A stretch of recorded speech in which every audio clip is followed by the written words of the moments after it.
Good evening, everyone. I'd like to welcome all of you to the 2022 Anti-Asian Crime Symposium. My name is Kyung-Sok Chiu. I am Associate Dean of the School of Social Science, Communication, and Humanities at Andika College. I also serve as a professor and the director of the Homeland Security Program at Andika College. Uh, Tonight, this event, I'd like to briefly give you background, and it is actually sponsored by multiple organizations and agencies. Like to special thanks to Boston University for hosting this event, but also sponsored by Korean American Law Enforcement Organization and Korean Consulate General in Boston and the KOSCA, which is known as Korean Society of Criminology in America, and as well as the Overseas Koreans Foundation sponsored tonight's event. This event was only tonight for like 2 hours, but it has been prepared and also it has a previous groundwork before we launch tonight's event. For example, we have very similar conference and symposiums sponsored by many different organizations in 2020 and year 2021. And all those symposiums and conferences also, we presented some trends and countermeasures for hate crimes against Asians. During that time, many professors also participated, and tonight you will also hear those professors and their continuous study and research in this area. For example, Dr. Kyung-Sik Choi in Boston University, Dr. Claire Lee at University of Massachusetts Lowell, and Dr. Hannare Lee at Bridgewater State University, and Dr. Insun Park at University of Akron. Without further ado, I'd like to introduce Mr. Ki Jun Yu. He is Consul General of the Republic of Korea in Boston. Consul General.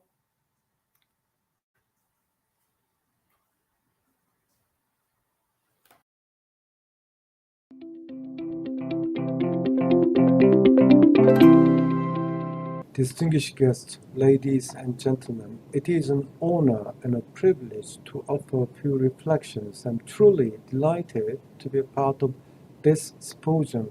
It is very meaningful that this event is held by the Center for Cybercrime Investigation and Cybersecurity and sponsored by such a wide range of organizations working in concert. Boston University, the Korean American Law Enforcement Organization, the Korean Society of Criminology in America, the Overseas Koreans Foundation, and the Korean Consulate General in Boston. We all have a special part to play. It brings us together to contemplate a theme of great importance, anti-Asian hate crime. I believe that this symposium is perfectly timed and well put together. According to the non-profit Stop AAPI Hate, more than 11,000 anti-Asian hate incidents were reported around the nation from March 19, 2020 to March 31, 2022. This is heartbreaking. We sincerely value that in May of last year, President Biden signed a bill aiming to address a rapid increase in violent crimes against Asian Americans since the outbreak of the coronavirus pandemic. I believe that the unswerving efforts of people like you have been decisive in making this happen. During this symposium, all the topics to be touched upon are truly thought-provoking, and I trust the dynamic discussions will deepen our understanding of anti-Asian hate crimes, such as by focusing on Korean businesses and Asian students in the United States and making a comparative study of hate crime against minorities on media. And I believe they will as well shed some valuable light on the social response against Asian hate crime. It is estimated that in the United States there are about 2.5 million people of Korean heritage, with around 60,000 of them residing in Maine, Massachusetts, New Hampshire, Rhode Island, and Vermont. Supporting overseas Koreans is, in fact, one of the priorities of the Korean government. The Consulate General is certainly no exception. It has been engaging in heartfelt endeavors to serve the Korean American community here in New England, and it will always stand together with the Korean American community here in New England. In conclusion, I would like to take this opportunity to thank our keynote speaker, moderator, and presenters for their input and valued part played, and I welcome that we have continued to develop a strong partnership between the Consulate General and the Center for Cybercrime Investigation and Cybersecurity in the field of anti-Asian hate crime, a field which is assuming ever greater importance, and we look forward to further nurturing, fostering, and flourishing of our solidarity. Thank you very much.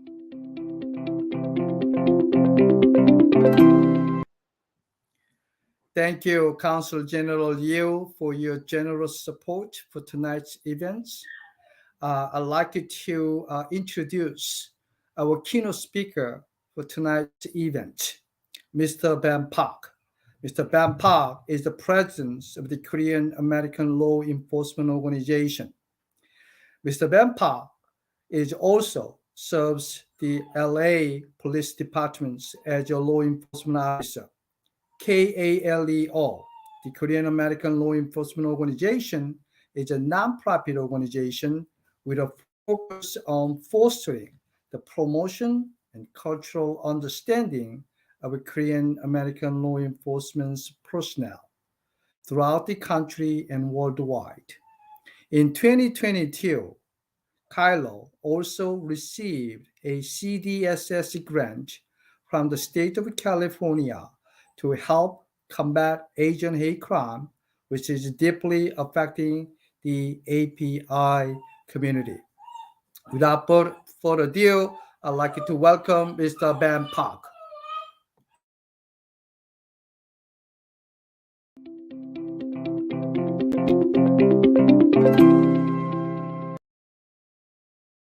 Good evening. It's an honor and a privilege to be your keynote speaker tonight. This is the first time I'm actually doing a keynote speech through Zoom or through this type of media. So I apologize if I hit some snags. But the subject that we're talking here tonight is so important. I was honored to be asked to be the keynote speaker. A little bit about Kaleo. The next slide, please. Next one. Kaleo, I call it 3.0 because in the LA area, this is the third time that we've actually tried to make an organization. The first time was tried in the 90s, then in the 2000s, and in 2018, about 50 of us gathered together in order to make Kaleo.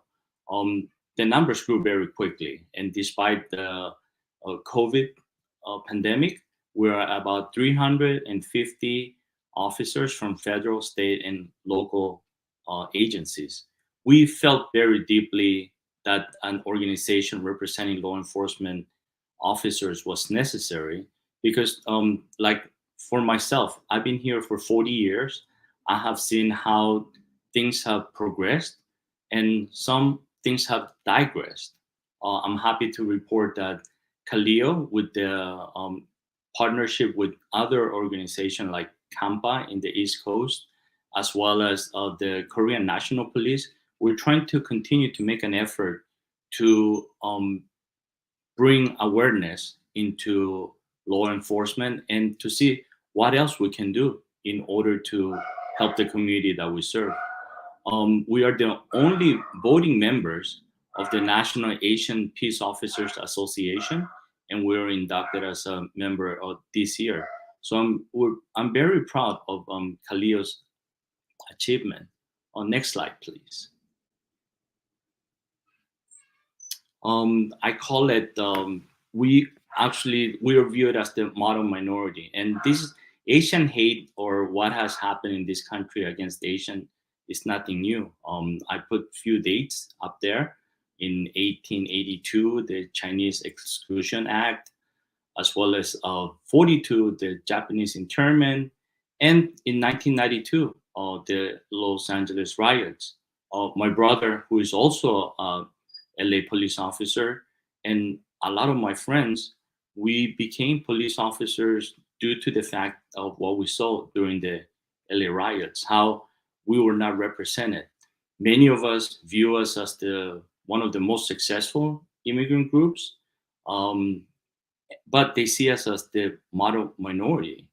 And history has a tendency of kind of forgetting, and a lot of the history books don't really mention these type of events in history. Um, in We've had success, like for instance in LAPD, the second highest chief, Dominic Choi, he is of Korean descent, as well as in the city of Gardena, which is near the suburbs of LA. There is a Korean who became chief of the department in Gardena. And yet, we still have to work diligently in making the efforts to bring awareness to this. Next, please. Um, a lot of the success has happened, but many of you might have heard about the bamboo ceiling. We're called adjacent and privileged because a lot of our Korean American or API uh, counterparts have found success in the tech industry, in the academia, as well as in the medical field. And yet, although we achieved that type of success, we're really not viewed as American because the way we look. It's kind of funny to mention that I myself, although I've been here 40 years, I have a peculiar accent because I grew up in South America and I'm Korean. So I have this unique Korean Latino accent. And although I myself feel that I'm very fluent, people do ask me, "Oh, when did you come to this country? Did you go to school here?" And I'm happy to actually explain all that. And yet, when you have an Asian accent, people see you as an immigrant. And yet, if you have an Italian or French accent, it's viewed as a very um, sexy or mysterious, and we don't kind of get the same recognition a lot of times. So I think there's a lot of work to be done still for us to kind of get recognized. And as a law enforcement officer, me and a lot of the officers that I work with, we have to work extra hard in order to get recognized, get the accolades, or get promoted as well. Next slide, please. And that brings us to this whole what we're doing as Kaleo as well as law enforcement officers. Currently, I think there's a lot of questions more than answers. API hate crime is not new, as I had mentioned to you before, and yet the departments are not really working diligently towards finding a solution. It was mentioned at the beginning of this uh, broadcast that President Biden has signed a resolution in order to combat Asian hate crime. And yet, the reporting as well as the incidents continue to grow. And that's because the police departments themselves have not really been able to figure out how to go about it. What's different from other countries, excuse me, is that the United States has many, many police departments. For example, Korea has one national Korean police, and yet here at any given state, well, whether it's California or New York, you're going to have dozens, if not hundreds, of police departments that have their own policies and procedures, as well as the way they train their officers. So there is no standardized reporting. And also in California, because we are dealing with so many ethnic groups, there is a better understanding of ethnic groups. And yet, when you are dealing in states like Indiana or North Dakota, where Asians are not as prevalent, you'll be more difficult to be identified as an API hate crime or hate incident. So the role of Khalil and the grant that we receive, we're trying to educate officers in order to be more understanding, as well as to see if they could take their time in order to do their reporting. Um, excuse me. Next slide, please. And I think with the resolution that was signed, police agencies will get more training, uh, and they'll get the funding to be able to combat Asian hate crime. Los Angeles, for instance, we are one of the very few agencies that actually take incident report, not just hate crime. Um, One of the things that is challenging to police officers is that the average person does not quite understand that there is a difference between a crime and an incident. A crime, you need to have all the elements to make it into a crime, and then to take a report for detectives to be able to investigate it and then ultimately catch the perpetrator. But we fully understand, me as an individual, understand that anything that happens to you is the most important thing, and you want this to be resolved. And yet, for any police agency that take hundreds, if not thousands, of reports on a daily basis, it may not be as easy, and that is the part that training is needed to be able to explain to the public that there is a big difference between an incident as and crime. And we are partnering with other agencies, nonprofit agencies that are not law enforcement, for us to be able to educate as well as to avail resources to the public. We just rolled out flyer that we're going to be distributing this weekend at the Korean Festival in order to reach out to the public and for them to have the tools available in case that they know somebody who was a victim of an Asian hate crime or incident, to be able to call, whether they lack the language or either lack the knowledge in order for them to approach it. Yes, when you are in danger, 911, of course, is the best place to call. But if you have questions, we want to educate the public that there are other resources available. So we, as a whole, law enforcement, not just only Koreans, we want to be able to get better at being able to tell the public about API hate crime and how to go about it. In the old days, I think this is something that they use here in California, especially in LAPD. The mentality of the police officer was to be a warrior, to kind of combat crime, to go out there and then fight. But I think a lot of that is changing. A lot of it, I truly believe that now we have to take the guardian mentality, where we're protecting and we're interacting, as well as being able to um, render the help and explain to our public that we are there to help, and then not just only when the crimes happen, but just at any given time. We want to be, Khalil's job is to let people know that we want to be a willing participant and a partner in combating the API hate crime. I appreciate very much that these type of events are happening. And thank you so much for inviting me to this event.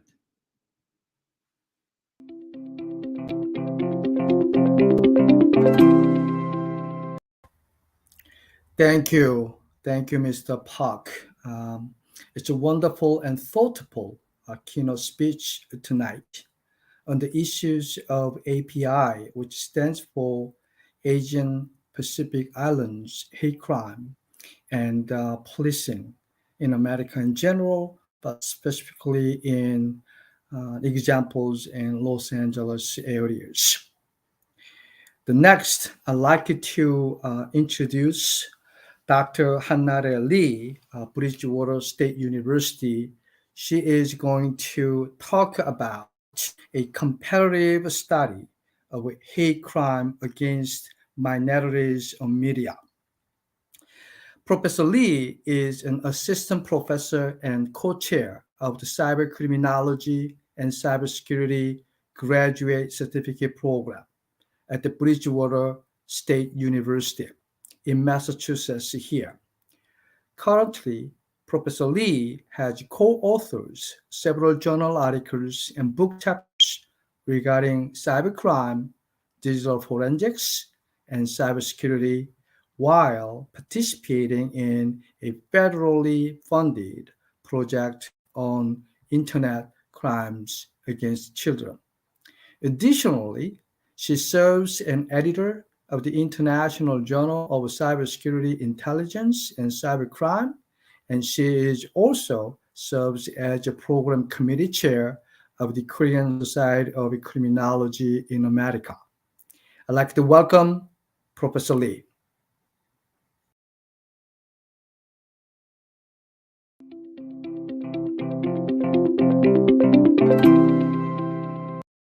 Thank you, Dr. Chu, for the introduction. As I mentioned, my name is Hannah Lee, and I'm an assistant professor of criminal justice and the chair of the Cybercriminology and Cybersecurity Graduate Certificate Program at the Bridgewater State University, located in the southern Massachusetts.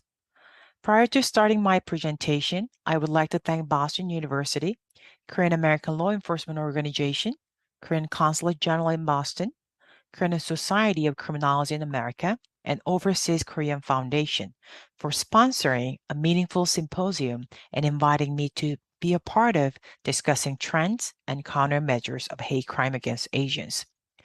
As all of you can see from the title of my slide, today I'm presenting my ongoing research on a comparative study of biased crime against minorities on media. To discuss news media coverage of anti-Asian bias crime with my colleagues Dr. Ellison at the University of Arkansas and Dr. Park from the University of Akron, who is also presenting her work today at the symposium. Now let me start today's presentation. Three of us initiated this study mainly because we have heard many more cases of violence against Asian Americans and Pacific Islanders since the COVID-19 pandemic, resulting in more news media attention. Prior research suggests that the way news media frames a specific event impacts the public's perception and awareness of social problems by promoting or discouraging particular viewpoints.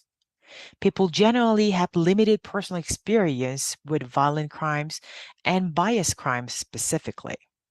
So they drew on information found in news media to inform their views. Therefore, news media plays a vital role in shaping discourse around certain social issues. Unfortunately, however, there is a limited amount of literature on Asian victim population and their media exposure and its impact. Since it is crucial to understand how news media frames anti-Asian violence, we aim to research how violence against Asian has been portrayed in news media by comparing news contents before and after COVID. Once again, we set COVID as a comparison point since we thought COVID is the primary reason we have started to hear a lot more news on violence against Asians. Therefore, using data from the bias homicide database, This study comparatively examines news media coverage of violent crimes targeting Asians in the United States by applying ethnographic content analysis prior to and during COVID-19. To some of you, the term bias incidents may be new. A bias incident is any hostile expression that may be motivated by another person's race, color, disability, religion, national origin, sexual orientation, or gender identity. Bias incidents can be verbal, physical, or visual. By hearing my explanation, a lot of you will say that is a hate crime. Indeed, if a crime is motivated by bias against another person, race, color, disability, religion, and all those stuff that I mentioned before, at the federal level, we call it a hate crime. But at the state level, some states call it a bias crime. And since we think the purpose and motivation of crime are more important, we use the term bias crime instead of hate crime in our research. Now, going back to the present study, through the application of ECA, the current study systematically identifies typologies, tones, and coverage of news to investigate whether there are differences or not. In addition, using identified coverage, tones, and focus from each article at different set points, we were able to formulate different frameworks.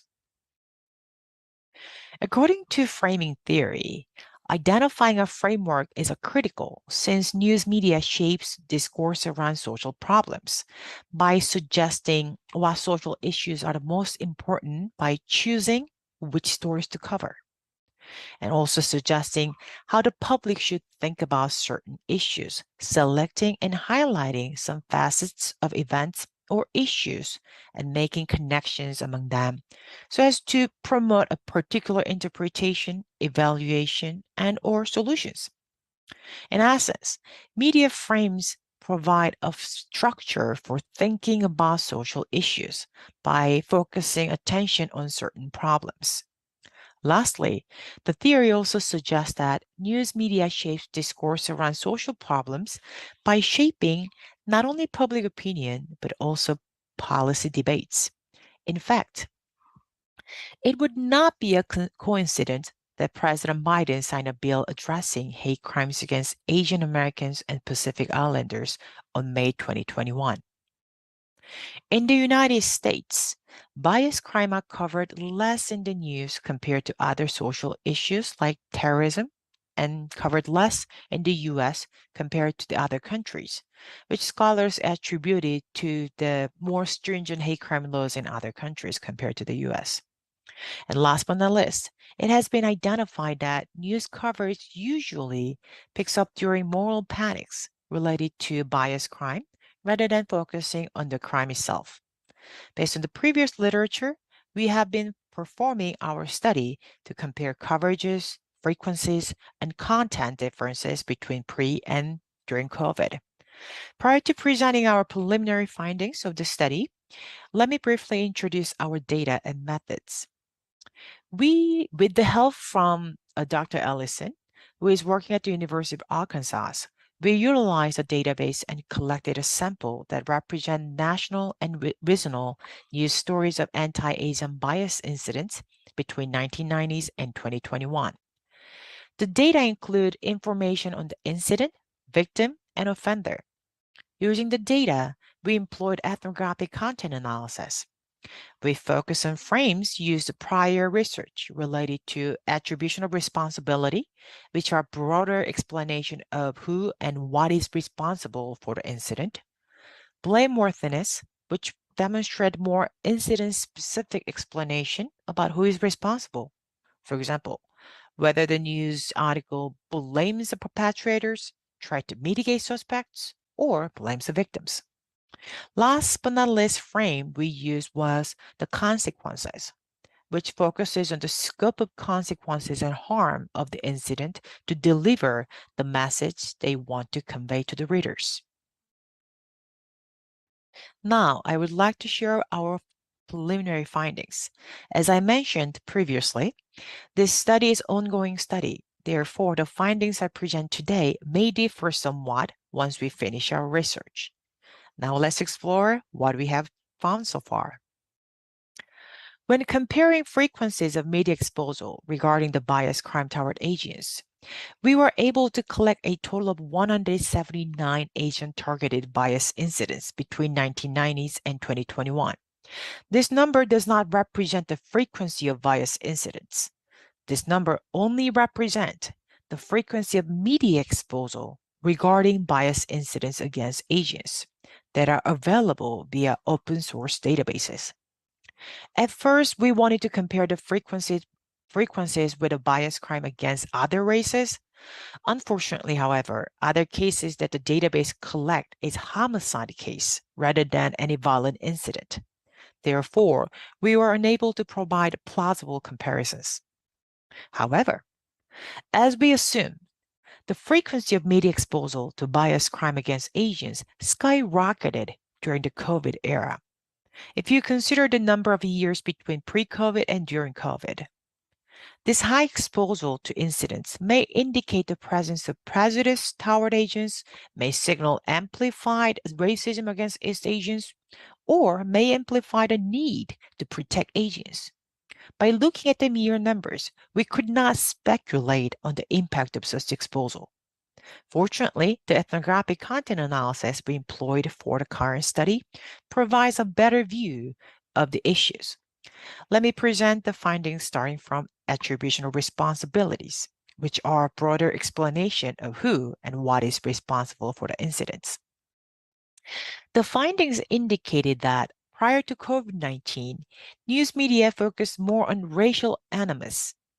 In many incidents, it was hard to distinguish whether the victim's Asian descendants was a motivating factor of bias incidents, since the case usually had multiple victims and one of whom was Asian.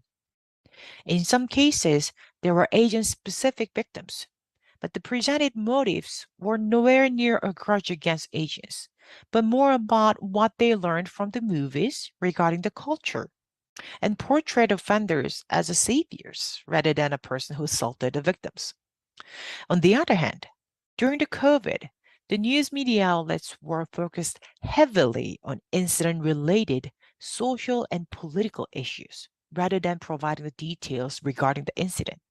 For example, many articles reported incidents as derivatives of COVID-related people's frustrations, more specifically, mask wearing, limited contact with others, and loss of employment, rather than focusing on race of the victims. In addition, a lot of articles also suggested the need for legislation and demanded to change how criminal justice system deals with not just bias incidents toward Asians, but also overall bias incidents. These may explain the prompt legislation on a bill addressing hate crimes against Asians in May 2021. Next, we are able to examine more incident-specific blaming responsibilities. For example, whether the news article blames the perpetrators, try to mitigate suspects, or blame the victim. In most cases prior to COVID, it was apparent that most of the cases were trying to mitigate suspects by explaining the mental issues of the suspects and including interviews with offenders' family, friends, and defense attorneys' perspectives. As you can assume, they were trying to explain how great the suspect was prior to the incident, and this is outside of his or her character, indicating the suspect never demonstrated any clue to express anger with violence. There were also cases blamed the perpetrators directly using the active voice. In this case, active voice indicates the story accused suspects of the particular action. Just like the differences in attribution of responsibility framework, we were able to identify quite different blaming frameworks during COVID time. Unlike previous articles that either might mitigate or blame the perpetrators, most articles consistently demonstrate the use of passive voice, which neither blames nor accuses of anyone of the particular action. Instead, they try to set the tone that something happened without attributing the action of the offender. In other words, they focused more on victims, not blaming them, but providing more details regarding the victims and how innocent they were. There was also some articles that blamed the perpetrator, and this time we were able to see interviews with the prosecutor rather than the defense attorney, and the interview with offenders, which was a rare case before the COVID. The last framework we examined was the consequences. In other words, we examined the scope of incident coverage to identify messages the media wanted to convey to the readers by reporting the specific events. As you can see from the slide, prior to COVID, they focused more on impact of incidents on both offender and victim's family, which was not the case during the COVID. Any information regarding the offender's family was hard to identify from the media reports during the COVID era. Another interesting difference would be the collateral impact of the incidents. Before COVID, in several cases, but nowhere near the majority, addressed the impact on the community, indicating how such racially motivated incidents may affect the community and how biased incidents must be tolerated. During the COVID, the majority of cases focus on how each incident impacted the Asian community, which were notoriously known for not stepping up or raising their voices toward issues. But the media indicated that it has been changed since these incidents. They start step up and raising their voices.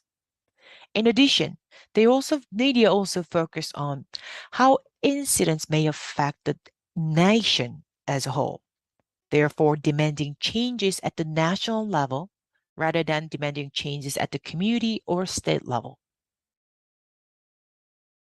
Our findings show a clear shift of views toward bias incidents against Asians before and during the COVID, demonstrating differences in all three frameworks. But if you ask why we identify such changes, that would require another study. What we were able to identify from this study is more likely to confirm the role of news media.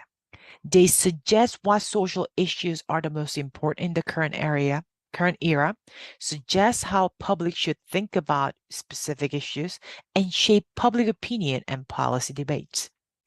But this is still at the preliminary stage. Therefore, we could find more differences or other suggested frameworks. Please tune in for our future studies. And this wraps up my presentation. Thank you, and if you have any questions or inquiries, please do not hesitate to contact me using the following email at h2lee@bridgew.edu. Thank you.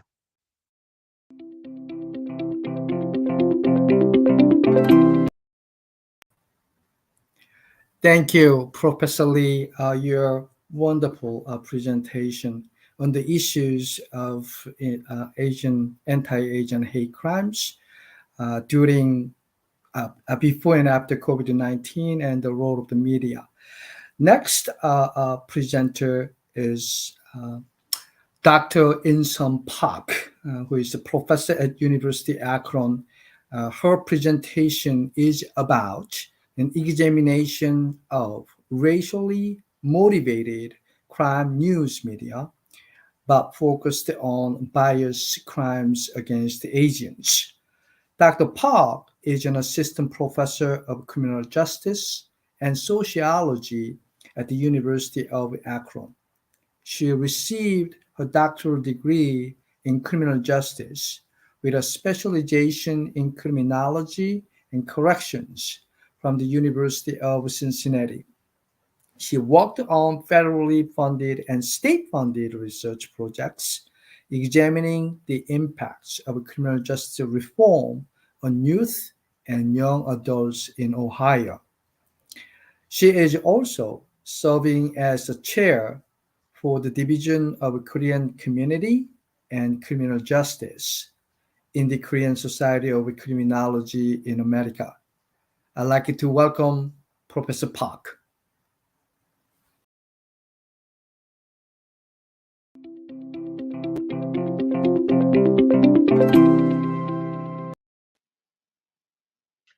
Thank you for the introduction. I really appreciate the opportunity to speak in front of everyone. Thank you to Center for CIC for holding this important event. And I also thank all the sponsors who made this event possible. But most of all, thank you for all the audience who are participating in this event and listening to our research presentations. And my research presentation is titled An Examination of Racially Motivated Crime on News Media, and I'm going to focus on the biased crimes against Asians. There are some important questions to be asked about the racially motivated biased crime.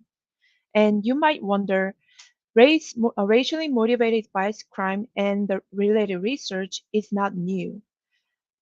And there has been some challenges regarding securing the data for the racially motivated bias crime, and that's why we still have some questions to be asked about the victims of the racially motivated bias crime and who are the offenders of the bias crime, and if the victims and offenders knew each other or what's the relationship between the victims and offenders, and in those incidents, what are the situational characteristics.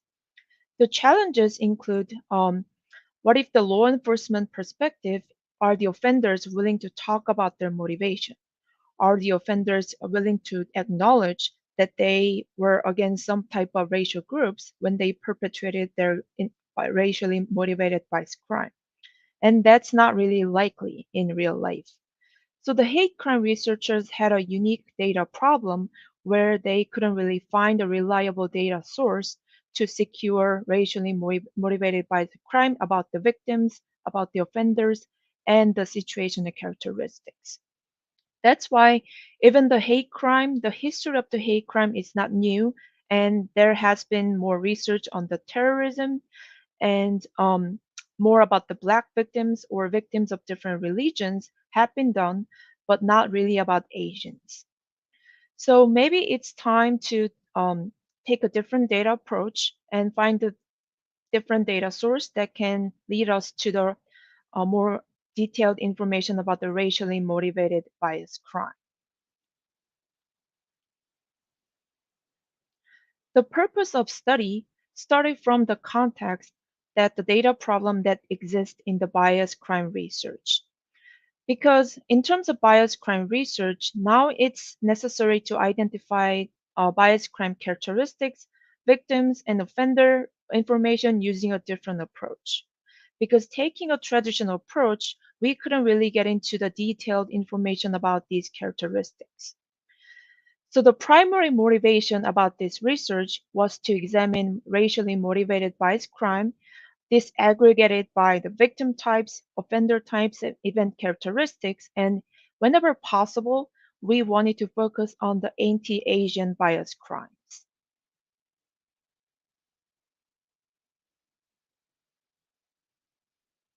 Before going into the details of the research project, I wanted to remind you the target of this research project would focus on the definition of bias crime that is used by the FBI. Because there have been so many different variations of defining bias crime, but we are going to follow the homicide database definition, which is targeting victims' real or perceived race based on the victim's real race and ethnicity. So even though the victim's real race and ethnicity would not be Asians or would not be blacks or would not be whites, if the target or the offenders targeted those characteristics, they would be categorized as the race and ethnicity based bias crime. Then based on our stereotypical information, who are the victims? Who do we think the victims of the racially based bias crime? We tend to think about racial minority rather than others, and males, younger age, And what about the stereotypical offenders? Who do we tend to think about the offenders when we imagine some type of racially based biocrime perpetrators? We tend to think about younger people, white perpetrators, and males, probably. What about the incident characteristics? When we try to think about racially based bias crime, what kind of characteristics do we tend to talk about? Maybe the weapons, maybe the police who are in at present at the scene, or maybe police chasing the victims, or the relationship between the offenders and the victims. Those are the questions that need to be answered. Dr. Lee had an excellent introduction about this homicide database, and this is a unique approach that hasn't been done in the bias crime research, and it's an open source database in that it gathers media reports of bias homicide, which is homicide or killing or murders that is done by the bias against some type of social groups. Or rather, we are gathering the data from the media reports, and that has been collected from the 1990s to 2021. So it's a comprehensive picture of the media reports of homicide that is perpetrated by a bias and motivated against some racial groups or religion or sex differences. So any type of bias could go into the homicide data, but for these research purposes, I'm going to focus on racially biased homicide.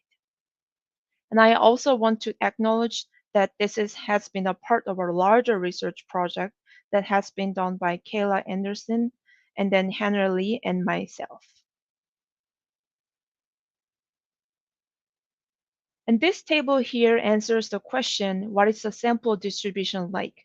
Or what is the homicide instance like before COVID and during COVID, broken down by the victim's race? And as you can see, if you compare before COVID and during COVID, you can see some breakdown in the similarities.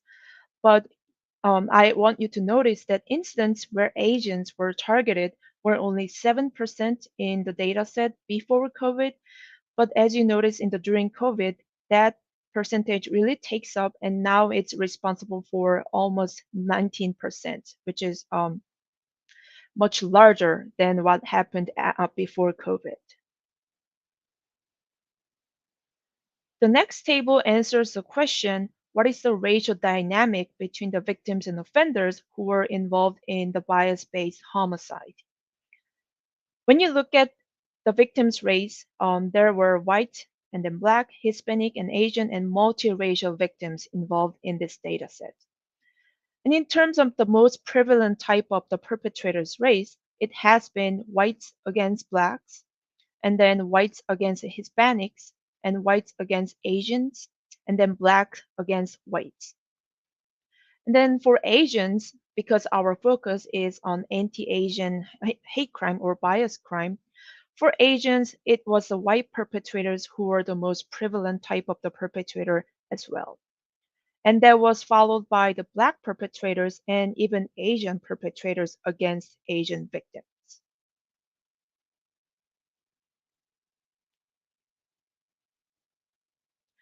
Next table answers the question, what is the male and female breakdown of the victims and offenders in the bias homicide dataset? And we can notice, as we expected when we talked about the stereotypical profiles of victims and offenders of the bias crime, now it aligns well with the stereotypical picture where males against males are going to be most prevalent. And I separate the anti-Asian perpetrator and the victims by sex. And then it was also males who were mostly the perpetrators of the against the Asian victims in bias homicide.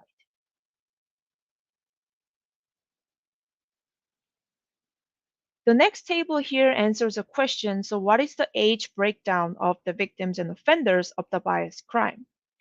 And as we expected, it's going to be the younger population who are targeted and who are perpetrating these bias homicides. So it was actually the 20s, people in 20s against the people against 20s in terms of the bias homicide. So that was similar to our stereotypical picture of the bias crime. The next table would tell the stories about the relationship between victims and offenders. Also aligning with our expectation, it was rather the strangers rather than acquaintances or friends or family members that are involved in the bias homicide. And that was similar for different racial groups when the victims of racial different groups were involved. And that was not really different for the Asians as well, because most prevalent type of the relationship with the offenders and the victims would be strangers as well for Asian victims as well.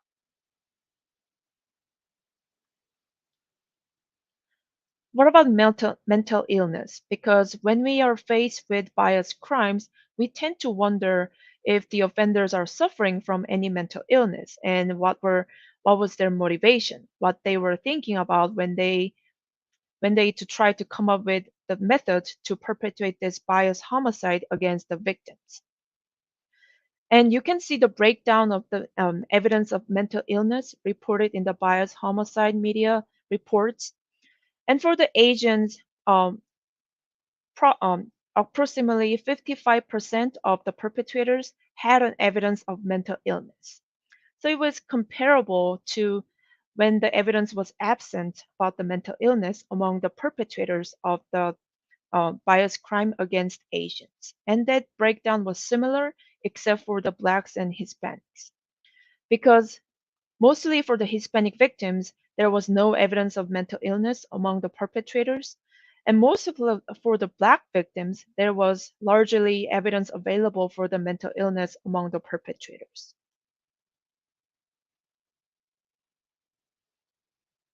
Another prominent question would be whether the weapon was used in this instance. The firearm was naturally the most prevalent choice of the weapon among the perpetrators, and that was very similar across different race types, but it was more prominent against the white victims compared to other victim groups. Then what was the response like from the police side? Did they kill the offender? Did they um, let the offender go without harming them? But there was some challenge with this data set looking at the offenders killed by police because not much data were available because this is relying on the news media report. They tend to get a lot of attention at the beginning of the stage, but they don't really follow up until the offender is punished or killed or how they were dealt with by the police officers. But what we know at this stage is that over 80% of the perpetrators who harmed white victims were not killed by the police. Next question would whether police used the force or not against the perpetrators. Again, we had a data problem here because of relying on the media data, and 87% of the incidents, police didn't use the force against a perpetrator that harmed the white victims. But for other groups, the police didn't use the force at all against the perpetrators. And this table here answers the interesting question about the evidence of far-right affiliation of the offenders against different victims of race. And you can see almost 70% of the perpetrators had an evidence of far-right affiliation if they targeted Asian victims. And that was comparable to the instance against the whites, but that was greater than the instance against blacks and Hispanics. Again, I recommend not really relying on this trial result, but it shows a breakdown of not punished for homicide or whether the offender was punished for homicide or not eligible for prison sentence. And this is just showing the distribution against of the prison sentence likelihood for the perpetrators depending on the victim's race if they committed bias-based homicide. So the takeaway would be to look at this bias homicide data as a valuable or alternative source of investigating bias crime. And this hasn't been really done with the previous research based on bias crime, but we disaggregated the data or incidents by the racial groups and the ethnic groups depending on the victim characteristics, and that could tell a lot of different stories that the previous bias-based research haven't done. And there were some similarities as well as some differences across victim groups that was found also in the stereotypical pictures, but some were some new information about these characteristics. Also, there was some interesting findings about the police responses, and that's going to be a very interesting questions to pursue in the future research projects. And I look forward to the Q&A sessions for any questions. And thank you again for this important opportunity.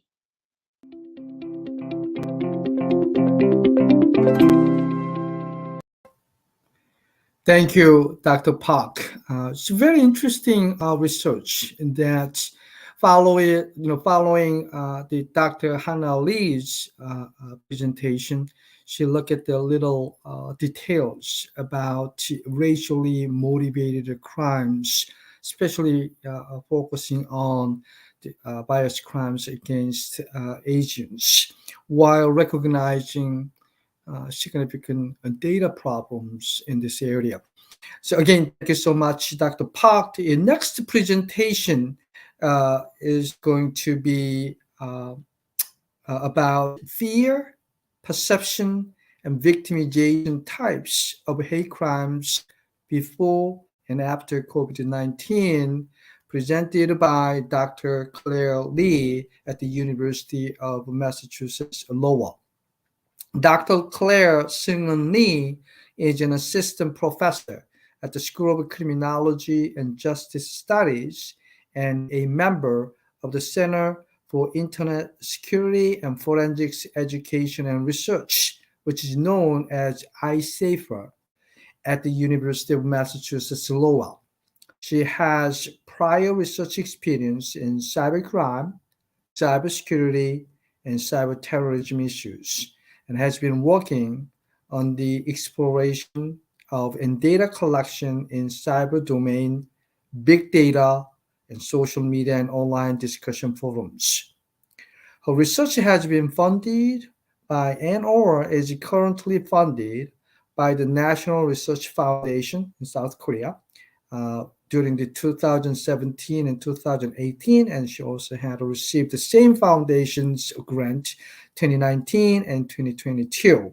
The Overseas Korean Foundations in 2019 and 2021, and the National Security Agencies in the United States in 2021 and 2022. I'd like to welcome Professor Claire Lee.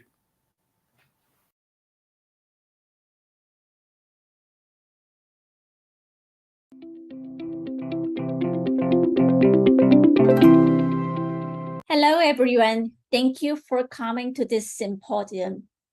I'm Claire Seung Lee, Assistant Professor at UMass World.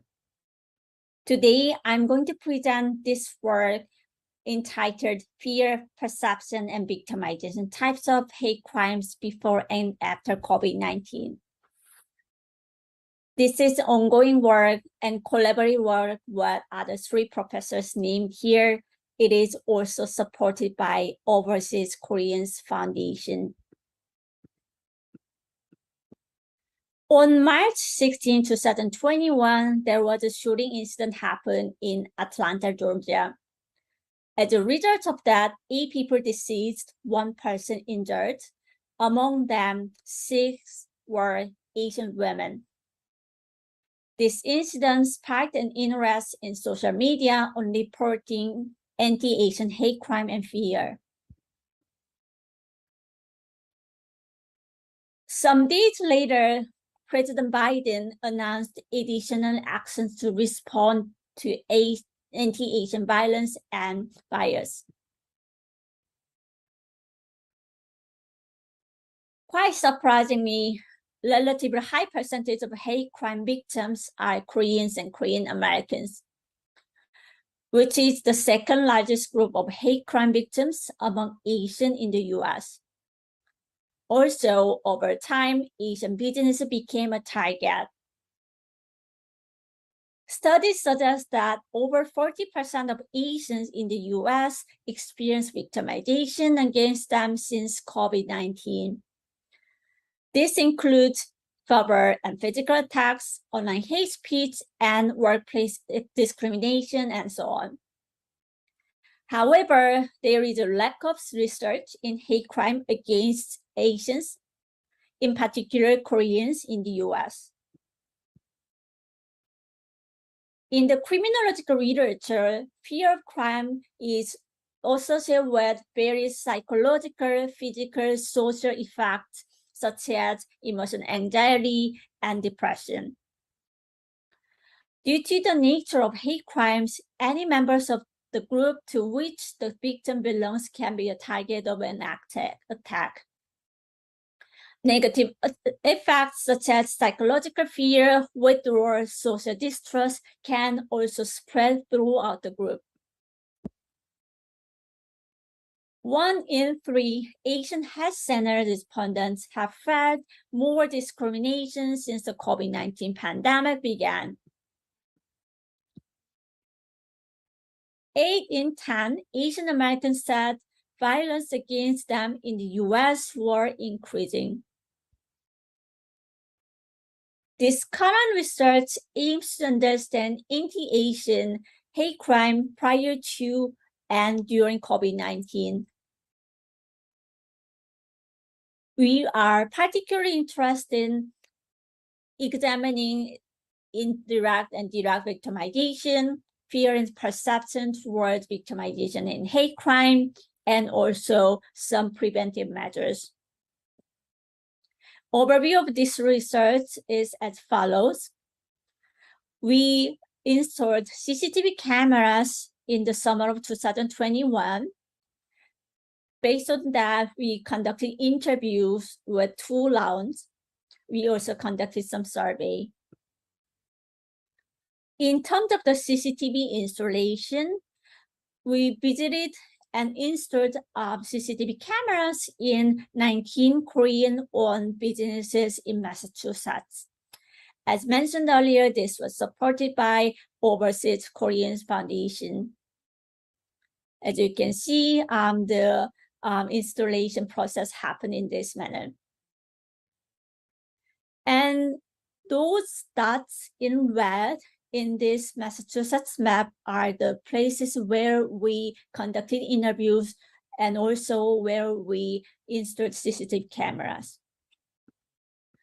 So the first phase of interview happened in the summer and fall of 2021. We interviewed more than 19 owners and employees of Korean businesses with recent CCTV installation. Each interview was 30 minutes to 90 minutes. We either recorded the interviews or write notes. It was approved by IRB. We also received some consent form from the interviewees, and also we try to anonymize as much as possible to protect their identity. The second phase of the interview happened in February to March 2022 this year. We visited the same places and we tried to monitor the effectiveness of CCTV installation and also ask the same set of questions that we asked during our first phase of the interviews. On the other hand, we also conducted some surveys with Asian students at Boston University. It was approved by IRB. We asked questions on pre-COVID and during COVID, fear, perception, victimization, and hate crimes. I'm going to talk about the results of interviews first. One of the first results on indirect and direct victimization. Pre-COVID-19, before 2020, there was some discrimination that our interviewees felt were in daily life, in school life, and workplace as well. They mentioned that such discrimination happened due to the lack of communication skills, cultural differences, and differences in appearance, and so on. However, during COVID-19, 2020 onwards, they had more experience with verbal harassment. Some people mentioned that they heard, go back to your China, go back to your country, Qing, which is a term that comes with Chinese descendant and Chinese people. From appearance, Koreans do not necessarily very distinct from other Eastern Asian, so they also felt that they were verbally harassed. In terms of physical harassment, intentional coughing, and avoidance, some people also put mask suddenly and walks away. That happened to some of the interviewees that we interviewed. Second, victimization and location legend. There was a rather high awareness of hate crime among our interviewees due to media influence. However, in reality, relatively low direct damage were happened to our interviewees. That's probably because the characteristic of Massachusetts, Massachusetts has a rather good racial diversity and also less conservative ideologies. We also found that there were some differences in terms of diversity of city size and urban orientation. Leader 3 is on differences in experience by gender and age group. In terms of age, 50 years old and above, they had not much direct COVID-19 related victimization. However, they got some attacks on languages and culture. For younger people, they also didn't have much direct victimization in relation to COVID-19. However, they got attacks on language and appearance grounds. Gender-wise, male and female perception were slightly different. For females, they felt and they had relatively higher direct and indirect victimization. For male, they had lower victimization. We also felt that there might be some differences across different occupations. Result 4 is on reporting and non-reporting victimization. There is a tendency to not report damage and any sort of crimes to law enforcement agencies in the US among Asian Americans and Korean immigrants in particular. That's probably due to some cultural differences. In Korean culture, not many people really actively, proactively report crimes to police. They also felt that vulnerability of being an immigrant as well.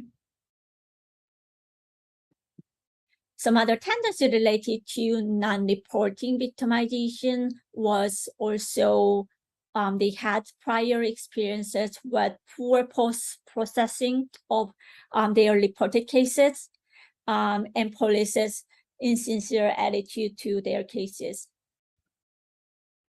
In order for us to report hate crimes and crimes to be really taken into account by the law enforcement agency, you might need to have either property damage or visual injury from physical attacks.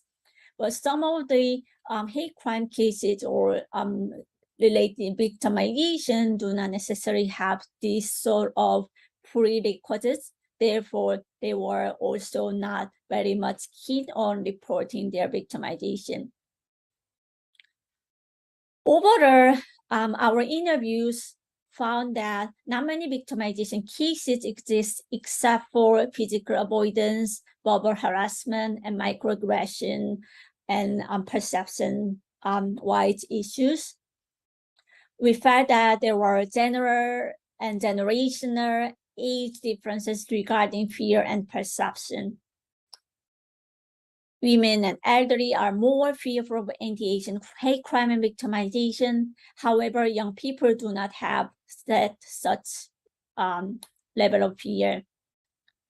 We also found that from our interviews with our informants, CCTV were having some sense of security and the assurance for people who felt that that's useful. In terms of our survey, I'm going to just share this result with you, which is quite interesting and important. This is about the perceived likelihood experiencing those incidents that are listed here. We compare pre-COVID-19 and during COVID-19. As you can see that the likelihood changed over time, in fact, increased over time from pre-COVID-19 to during COVID-19.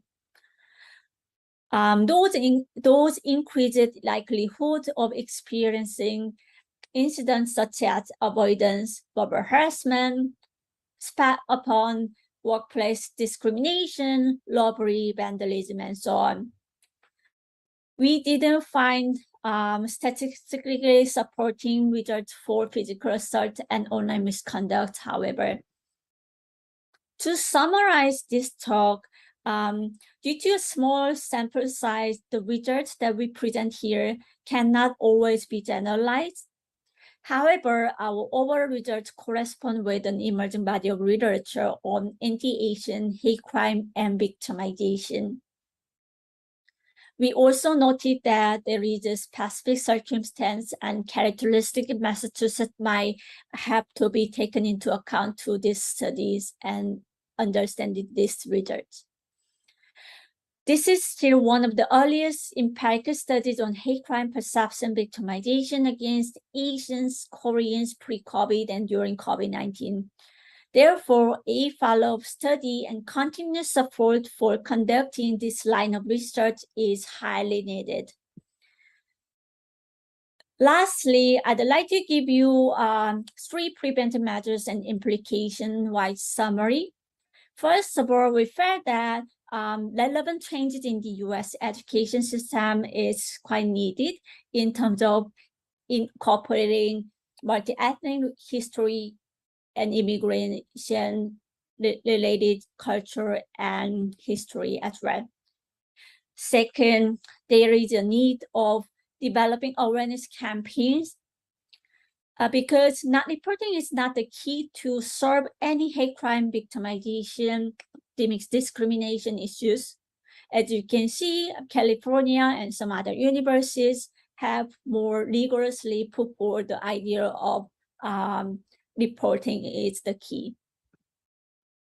Lastly, there is a necessity of developing culture programs, awareness program, as well as training programs for immigrants like Korean immigrants to understand American culture better.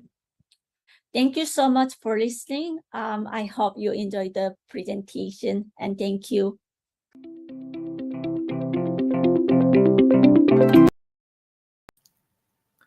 Thank you, Dr. Cleo Lee. It's fascinating research. Again, this is not just one-time research and just cross-sectional data collection. This is more about longitudinal research for the last couple of years. The multiple Korean criminologists, as she mentioned, the followed up Korean business owners in Massachusetts. So again, I'd like to thank you, Dr. Lee's presentation. Next presenter is Professor Kyung-sik Choi, and his presentation is about social response against anti-Asian hate crime, and his subtitle is Understanding and Preventing the Asian Hate. Dr. Choi oversees Boston University's programs in cybercrime investigation and cybersecurity, which is offered jointly by the Departments of the Applied Social Sciences and the Departments of Computer Science at the Boston University. Dr. Choi has stabilized a track record in designing and developing law enforcement training programs in cybercrime investigation, including computer forensics and child exploitation investigation. He is currently working on federally funded cybercrime and cybersecurity related projects um, funded by the NIJ, the National Institute of Justice, and Office of Juvenile Justice Delinquency Prevention, OJJDP, and the Bureau of Justice Assistance. He is currently serving as the Vice President of KOSCA, Korean Society of Criminology in America, actively facilitating Korean American community events in Massachusetts as a Korean community safety educator. Again, I'd like to welcome Dr. Kyung-sik Choi.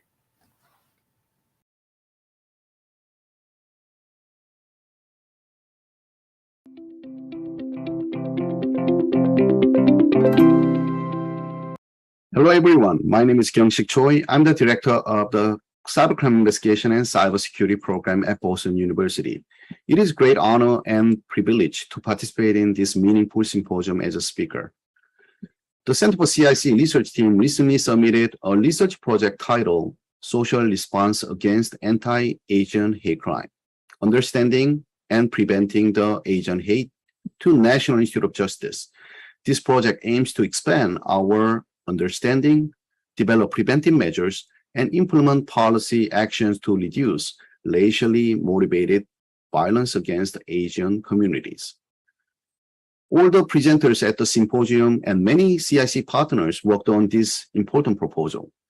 On behalf of the research team, I would like to share our proposed potential solutions for preventing physical violence and harassment associated with the hate crime against Asians. As a response to the increased racial violence, American government agencies, among many other support groups, continue to advocate to combat against Asian violence. Despite these efforts, recent published research and reports have indicated that hate crimes are difficult to punish due to legal ambiguity and pose a problem of practical countermeasures. As a various research finding addressed, compared to other racial and ethnic groups, Asians are more reluctant and less likely to seek official help when experiencing criminal victimization. Asians show the tendency to handle the victimization issue within the family to avoid embarrassment and potential shameful stigma from the community. This hesitancy in reporting has been connected to underreporting issues by Asian hate crime victims. These cultural characteristics are important to document and share with other communities and law enforcement agencies to better understand and provide appropriate victim assistance programs. This may also help inform policies to improve the reporting, investigating, and prosecuting of hate crimes. Hate crime is distinguished from other criminal conduct in that it involves actions to target and victimize outgroup members based on perceived bias or prejudice. Although not all hate crime incidents are solely caused by bias motivation, it is a core component that instigates violence against victims with specific characteristics. Since the main target have been Korean and Chinese population, we propose to run multi-stage research to provide in-depth reports on Korean and Chinese communities' characteristics that may impact the victim's perception, coping mechanism, and protection methods.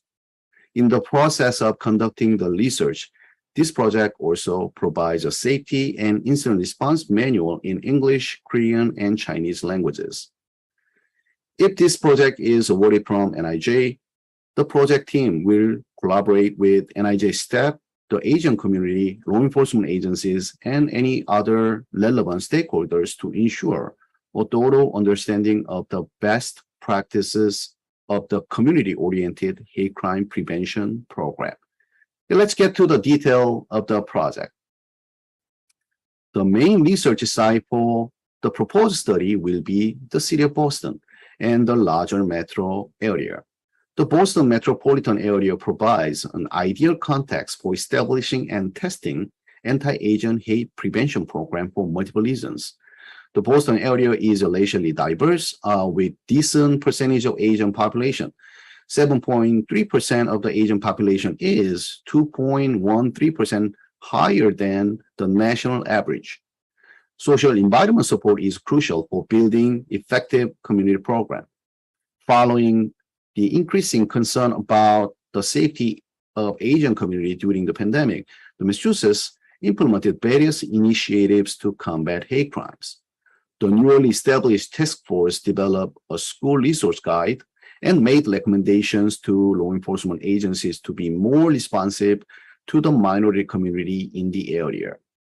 Due to these initiatives, there is an increased awareness and willingness to address issues related to hate crime and support the victims. More specific to Boston, Asian American Michelle Wu became the first non-white female mayor elected in the city in 2021.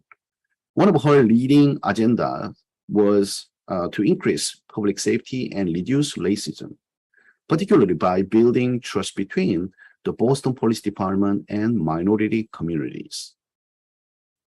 To accommodate needs and the recommended approaches from the COVID-19 Hate Crime Act, the Quorum Project aims to propose the following objectives. First, address issues in Asian hate crime and hate crime reporting. Second, develop a design an effective Asian community awareness and educational manual to provide essential resources to Asian community. And third, demonstrate community-oriented hate crime prevention efforts through education policy sharing events with law enforcement and multiracial community. Meeting these objectives will permit our team to answer the following research question. What are the essential needs of the Asian community and the quality of the Asian community awareness program design for minimizing hate crime victimization? Additional question here, what are the potential outcomes associated with community-oriented hate crime prevention efforts in this project? Let's delve into each of the objectives. Objective 1, identify gaps in Asian hate crime and reporting. This objective aims to explore how Asian community perceive attacks against Asian and share the best practices for increasing awareness of Asian hate crimes to minimize the incidents and improve hate crime reporting. We'll initiate a focus group interview with Asian ethnic group representatives and law enforcement agencies to collect the basic information regarding the trend of hate and bias incidents over time in Korean and Chinese community, the method handling the issues by community, and their cultural characteristics that may impact victimization and reporting behaviors. Objective 2, Safety and Incident Response Manual.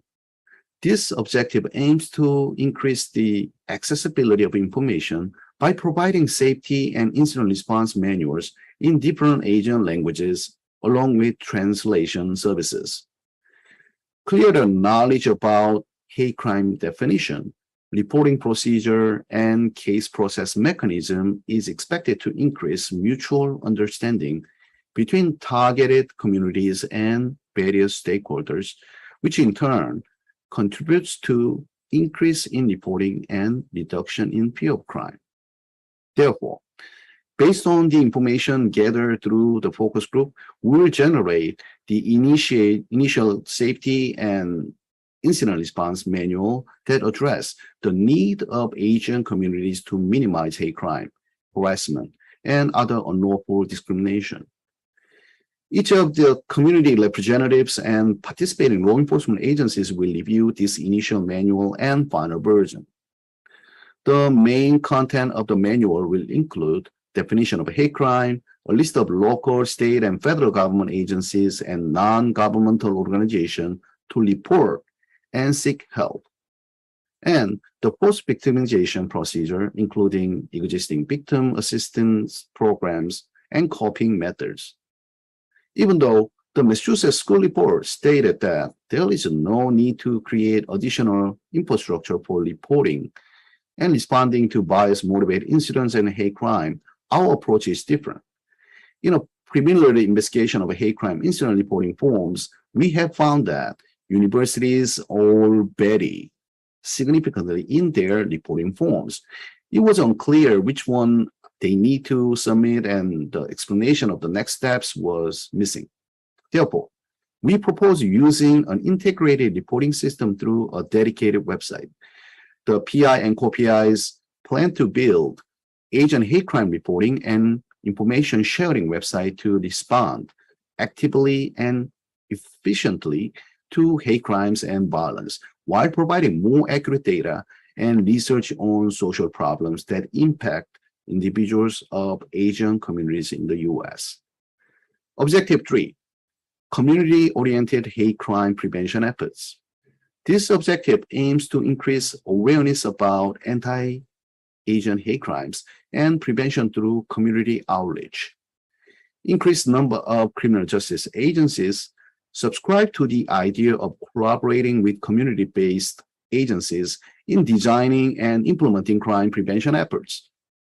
Effective intervention should account for neighborhood-level differences in racial composition, hate crime types, willingness to report victimization, and the nature of hate groups. Similarly, public education and outreach should reflect the characteristics and needs of specific community information given to the public to address racially motivated hate crimes should then effectively represent the community organizations supporting victims, target community leaders representing potential perpetrators groups, media outlets for racial and ethnic minorities, as well as victim service organization. To initiate the community outreach program, the project aims to invite community leaders from different Asian communities, other minority communities, and law enforcement agencies. The main assessments from the participants towards such phenomena were lack of communication between different communities and widespread misunderstandings. In such events, any reporting agencies, including university police, local police, the crime reporting unit of the Department of State Police, and federal agencies, should also be the part not to regulate, but also to learn each other's background.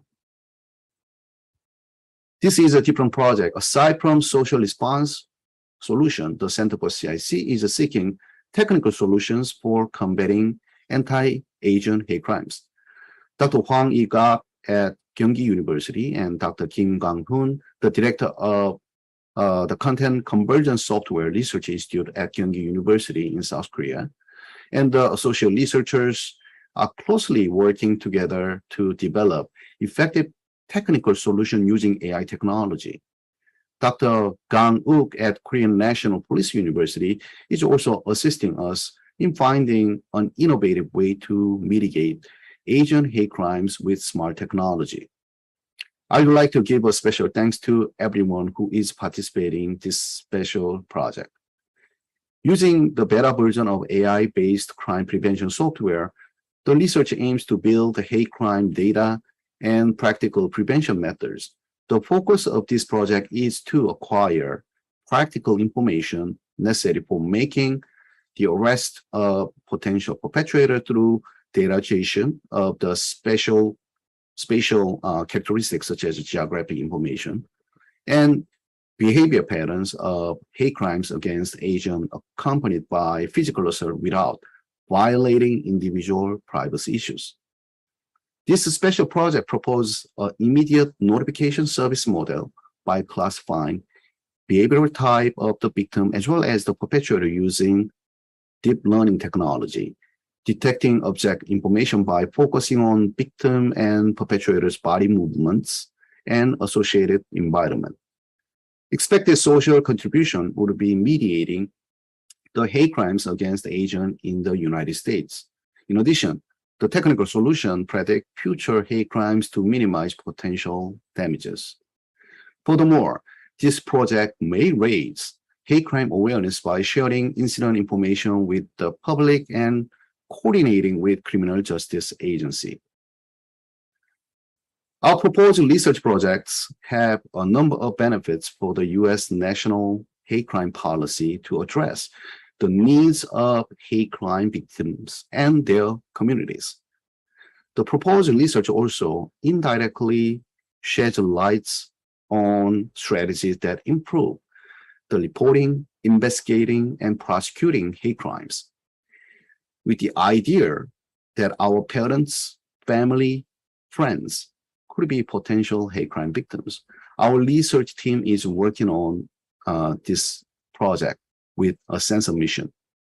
We truly need your support and encouragement. Thank you again to everyone who is participating this research and attending this symposium. This concludes my presentation. Thank you.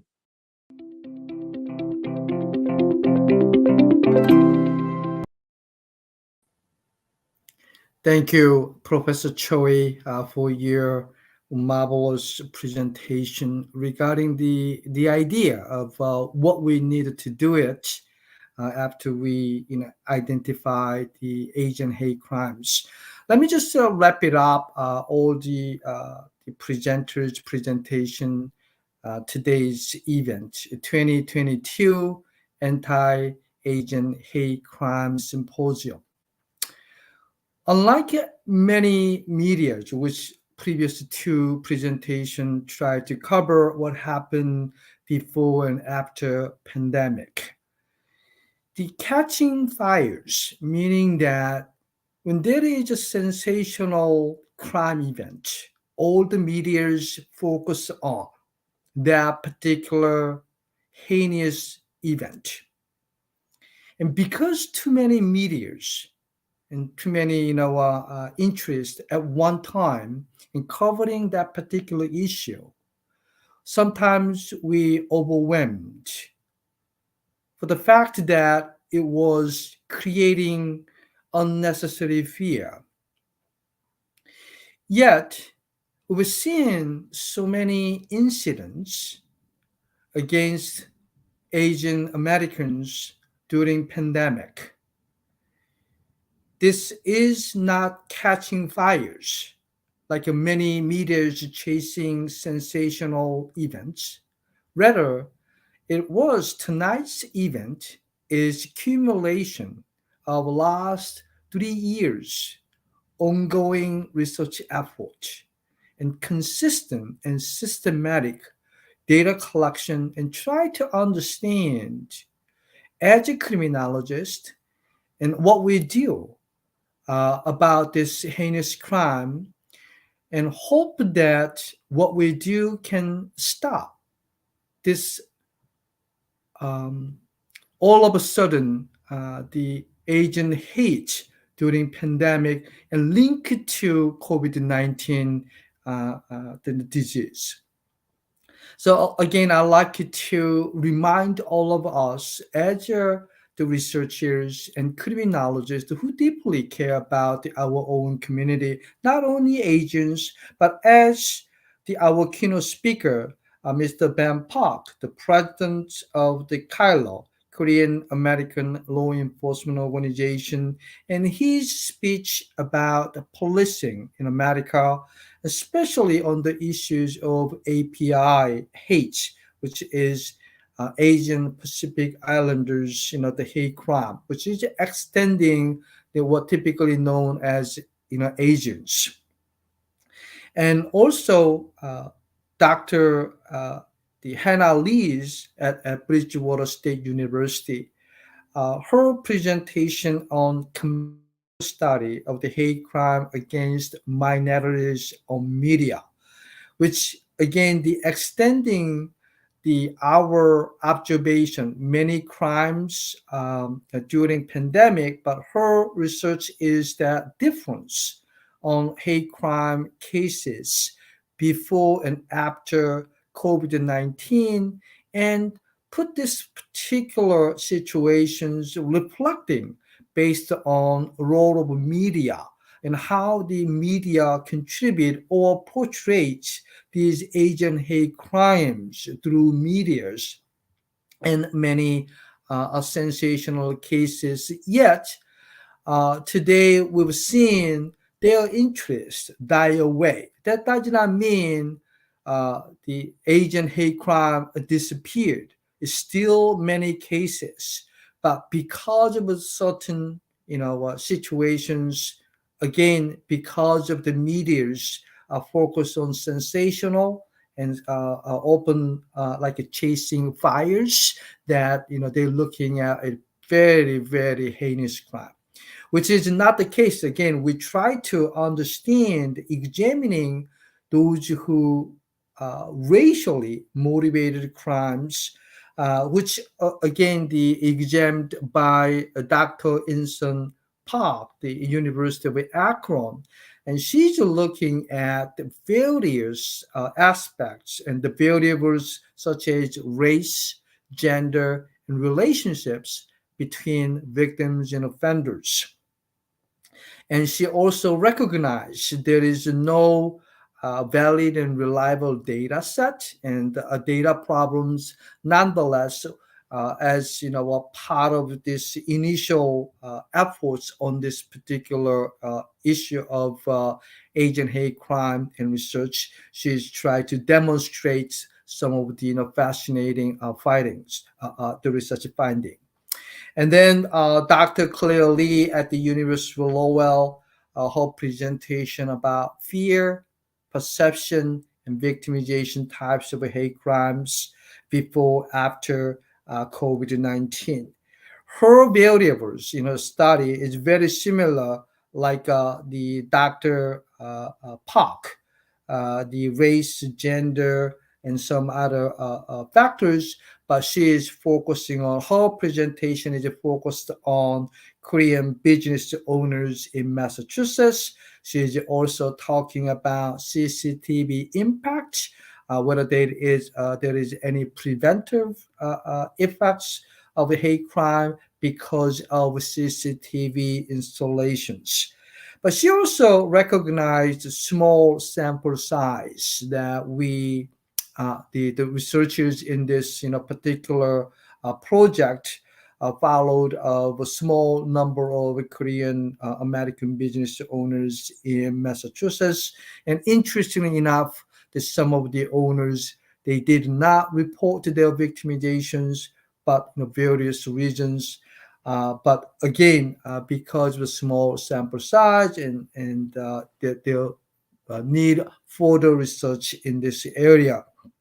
One of the interesting recommendation Dr. Claire Lee presented during her speech was about educational reform in history and culture of Asian American Pacific Islanders.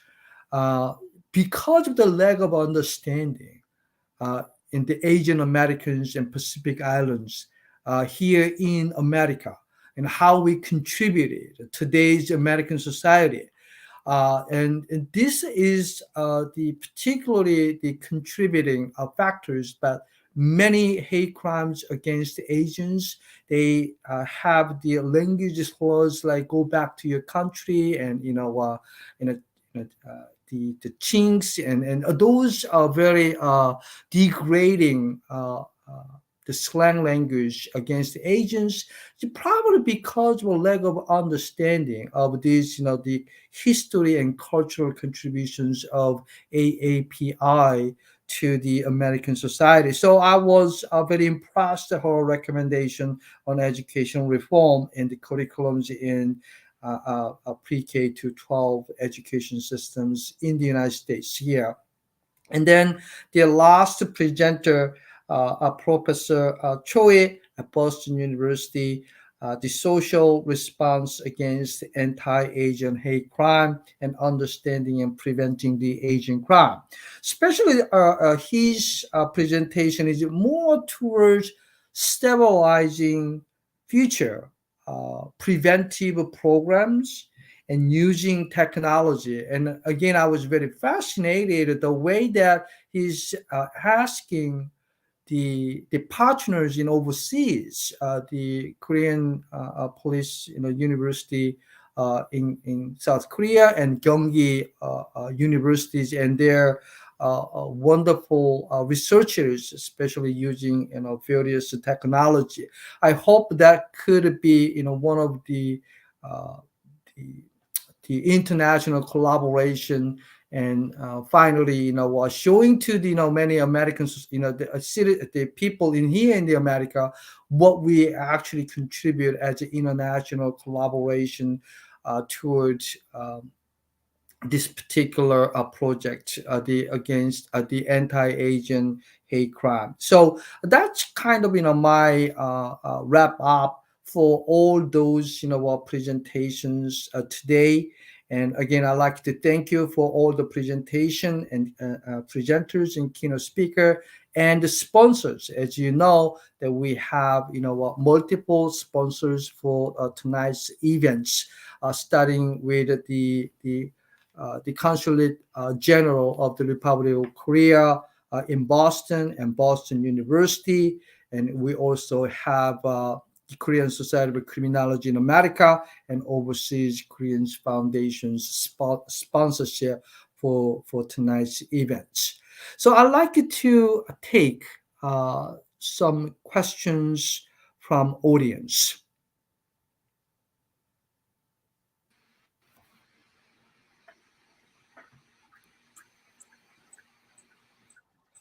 Again, wonderful job, all the presenters today and keynote speaker, Mr. Park. Thank you.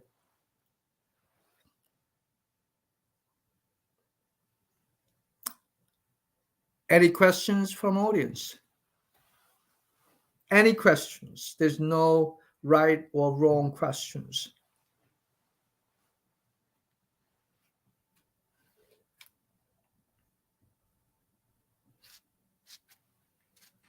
A question just came up on YouTube, so Okay. Yeah, for I guess it's Dr. Claire Lee. Would you like to go first? Okay, let me just read in here. It's a Song Hyun Park.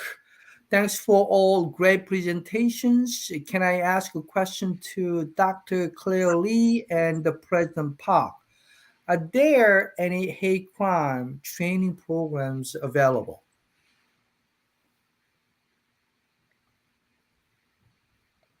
Yeah, I Either can go one of you, first. Dr. Claire Lee or President Park. Yes. Yeah, I can go first. Thank you very much for the question. Yeah, as far as I know, fortunately, many agencies at the federal, state, local level have such training programs. So at the federal level in 2021, which is last year, FBI started to have more rigorous hate crime trainings as well. At the state level, for instance, Massachusetts, California have such a training as well. I'm sure President Park will mention many other things that I don't mention right now. And also, I'm very impressed by the works done with and from NGOs. Some NGOs are working towards this aim of raising awareness for Asian Americans and other people about the importance of training. So they were very active since COVID-19 have started. First of all, Asian American Advancing Justice, AAJ, is a great example. Since 2020, this organization has partnered with other NGOs to provide free training to equip people with understanding of hate crime and how to report and all that. The other example that I have, which I really found fascinating, is that the Asian American Foundation, which is called AAF, based in New York City, has very specific goals, and they have like bystander training almost every month. Like in 3 days, they also have the training as well.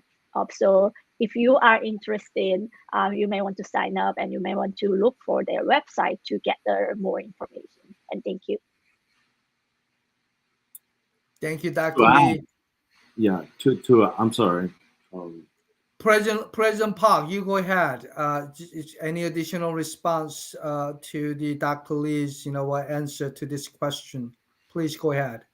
Yes, of course. Part of the grant that we received from the state of California was a $12 million grant, not just for us, but we were part of the grantee of the 12 million. But here in Southern California, not only Kaleo, but the Korean Federation, Haninhe, as well as KYCC and KAC, another nonprofit organization, were recipients of the grant.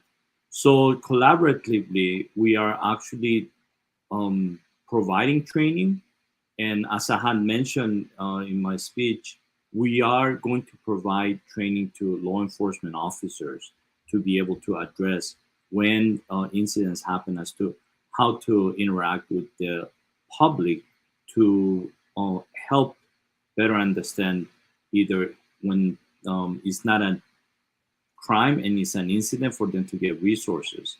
Furthermore, I was told that LAPD just got a grant from the federal level, and then they're using that grant in order to put more officers on the street to be able to provide more safety to the citizens of LA.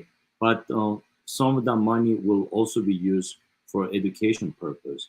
And I know that LAPD is just one of many agencies that will be receiving funding for that particular purpose in the future. Thank you, President Park. Any other questions? Oh, okay. So here's another question from Bora Jong. Good afternoon. I am a student at Boston University. Dr. Choi mentioned that technical solutions could be accomplished by AI technology without violating individual privacy issues. So the question is, would you please elaborate on how privacy issues can be ensured by using AI technology? Dr. Choi. Thank you for that great question. People concerned about privacy issue using AI, especially AI facial recognition technology. The most significant privacy issue of facial recognition technology is the use of technology to identify individuals or especially bystander at the crime scene, without their consent. So our research team is kind of fully aware of this issue in Asian hate crime incident. Our kind of research partner is working on more contextual kind of analysis using AI, meaning so AI technology analyzes kind of body movements to identify types of physical violence such as kind of degree of aggravated assaults. It even transforms the visual kind of the events into kind of text forms, which can protect individual identification for bystanders. In addition, this method can totally describe the crime scene and surrounding areas in detail. So this can effectively facilitate reporting the hate crime incident, further arresting and prosecuting the suspect. So it is totally new, and so that's why we are using kind of beta version. Hopefully, we kind of refine accuracy, and because wrongful arrest, we don't want to see that happen. And again, we are not really focused on kind of facial recognition. People many concern. I hope I answered your question. Thank you, Dr. Choi. I think that was very thorough response to this particular question. Thank you, Bora Jong, for your question as well. Any other questions that we have? I don't see the YouTube side, so I just don't know what types of questions that was raised through the chatting box. If you can post that question in here on the screen, that will be wonderful. That I can read that question. If there is any additional question that we have.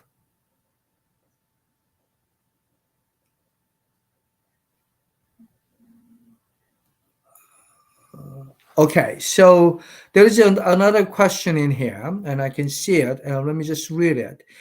If NIJ awarded the grant for your team's research, what would be the most challenging task your team may encounter? I think anybody can answer this question because, as far as I'm concerned, all presenters today was part of this, grant proposal. So whoever like to respond this question, please go ahead.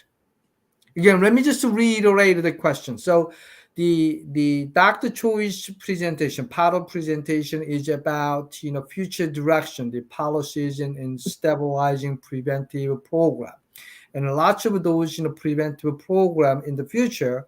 The presenters today propose to National Institute of Justice, which is the research arm for the federal government here in the United States. So the question is for those who are non, the America right now. And I know that some of the audience from Korea. So I'm just explaining what the NIJ means here.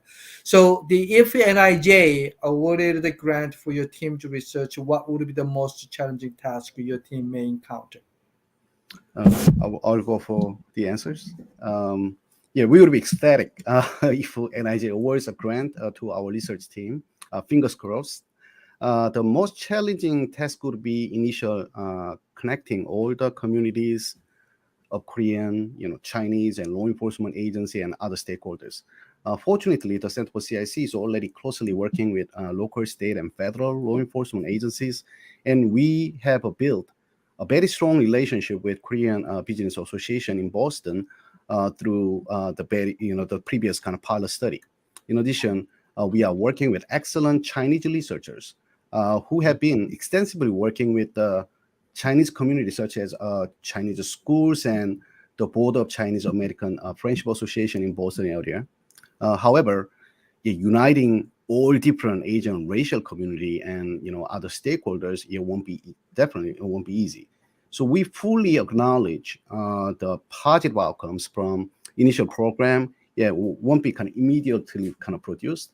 This research is kind of designed for 5-year long plan, and the project will begin with year-long planning period to develop kind of and slowly begin the implementation of the high quality community-oriented hate crime, prevention program. So around the end of research, yeah, we definitely expect kind of clear ways to identify, kind of and reach out to and provide the best practice of collaborating with community organization and law enforcement agencies for awareness, prevention, and intervention of Asian hate crime. Thank you. Any other comments to this question by other the presenters? Okay, we are running out of time. I think we have like 5 minutes before the end, what we assigned for tonight's event. So I'm gonna have this is the last question in here. Okay. So Mike Kim asked a question. I have a question to Dr. Park. Are the data available whether the perpetrators were punished? Dr. Park? Thank you for the question, and I'm honored to be the last person to answer the question for this Q&A session. Unfortunately, how the perpetrators were handled, we have limited access to that kind of information since we are relying on the media report, and the media attention tends to be high in the beginning when the perpetration happened. But as the case gets processed, do they get convicted? Do they get sentenced? Do they get incarcerated in prison? And that kind of information doesn't happen until later. So relying on media, we are proud of having this alternative, unique approach, but then we don't have much information about the perpetrators. And if the NIJ awards a grant, we may be able to track all the perpetrators on our own to find out if they were punished or sentenced. So if those people from NIJ are hearing.